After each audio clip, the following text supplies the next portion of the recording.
Imigrácia nie je len zlá.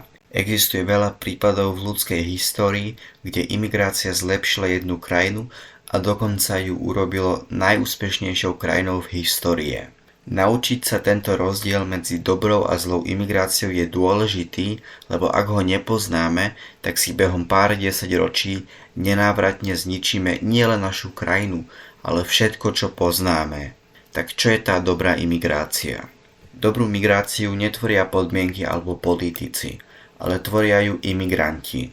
Do toho slova zhrňujem aj osadníkov, lebo to je tiež druh imigrácie. Ale ostaňme najprv v súčasnosti. Už tak 10 rokov počujeme celú dobu niečo o migrácii a často to býva v negatívnom kontexte. Ale na jednu skupinu imigrantov, vlastne utečencov, sa pravidelne zabúda. A sú to Ukrajinci. Ak sledujete progresívcov alebo ste niekedy s jedným diskutovali, tak viete, o čom hovorím. Oni hovoria, že masová imigrácia je vlastne dobrá, lebo tie masy Ukrajincov, čo prišli na Slovensko, boli benefit pre slovenskú ekonomiku. A v tom majú pravdu, ale zabúdajú na dve veci.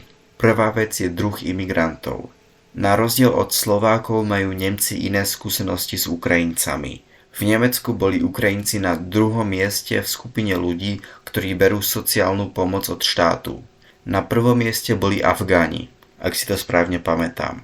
Takže Ukrajinci v Nemecku sú pre štát ešte nevýhodnejší ako nejakí Somálci. Moja skúsenosť s Ukrajincami vo Švajčiarsku bola tak pol na pol. Na jednej strane som stretol Ukrajincov, ktorí sa skúsili začleniť do spoločnosti, pracovali a správali sa ako normálni ľudia. Musím ale zdôrazniť, že toto bolo v roku 22 a 23, keď som ešte žil v diverznom predmestí v bytovke a nie v dome na dedine. A naozaj je to tak 3-4 roky dozadu. A potom na druhej strane som zažil takých Ukrajincov, ktoré mali pravidla na háku a robili si čo chceli. K tomu vám poviem taký príbeh. Zrazu sa u mňa objavili Ukrajinci vedľa mňa v bytovke a to bol zážitok. Vždy, keď som si v noci otvoril okno, tak behom pár minút som počul ten najhlučnejší zapalovač a pár sekúnd neskôr som cítil cigarety. A ten zapalovač to nie je len, že to bol nejaký low-key zapalovač, že to bol také cik, ale to si fakt počul cez celú bytovku. To bolo akože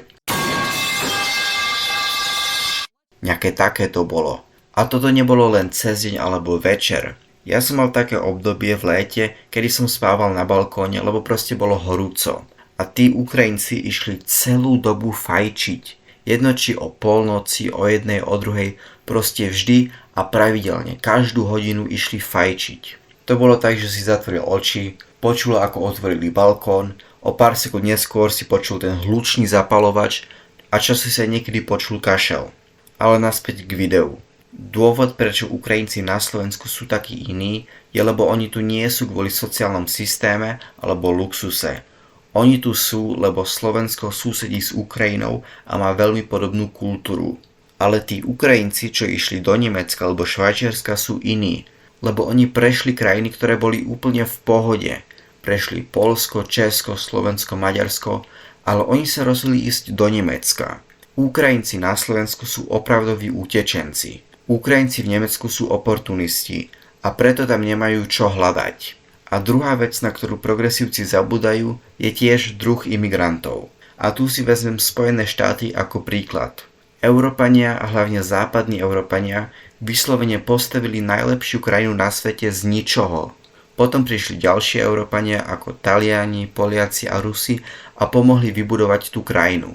Ale neboli to len bieli Európania. Ale aj Japonci, Číňani, aj Korejčani boli a stále sú veľký benefit pre americkú spoločnosť. Dokonca majú aj nižšiu kriminalitu a lepšie výsledky než bieli Američania. A preto keď migranti boli hlavne európskeho alebo ázijského pôvodu, tak sa mala proste Amerika najlepšie. Ale Amerika upadá v posledných 10 ročí. A jeden z tých dôvodov, vlastne ten najväčší dôvod, je imigrácia z tretieho sveta. Hispanci, Indovia, Arabi a Afričani tú spoločnosť ničia. A takto je aj v Kanade, Austrálii a západnej Európe. Ako presne ich ničia, vysvetlím v ďalších epizódach.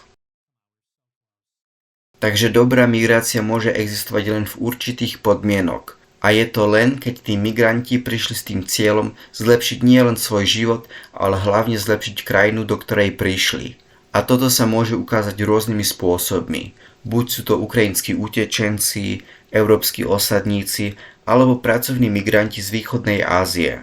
Samozrejme, že by aj táto imigrácia mala byť prísne regulovaná. My sa nemôžeme zrazu postarať o miliónových imigrantov, aj keby každý jeden z nich pracovali. V takom hypotetickom scenáriu by nielen krachovala ekonomika, ale aj celá naša spoločnosť. Keď 20% ľudí v tvojej krajine sú iného pôvodu, tak ti to nenávratne zmení krajinu alebo ju dokonca môže zničiť. Ale na výmenu obyvateľstva sa pozrieme v ďalšej epizóde.